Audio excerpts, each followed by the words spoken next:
सावधान, बिहार में मुंबई वाला खतरनाक मामला सामने आया है। तरबूज खाया और पूरा परिवार अस्पताल पहुंच गया।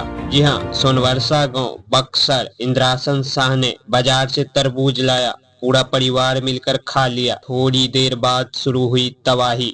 उल्टी, दस्त, तेज बुखार, पेट में आग। देखते ही देखते 8 सदस्य एक साथ बीमार। सबसे गंभीर हालत 4 महीने की गर्भवती महिला रिंकी देवी की, जिनकी जान अब खतरे में है।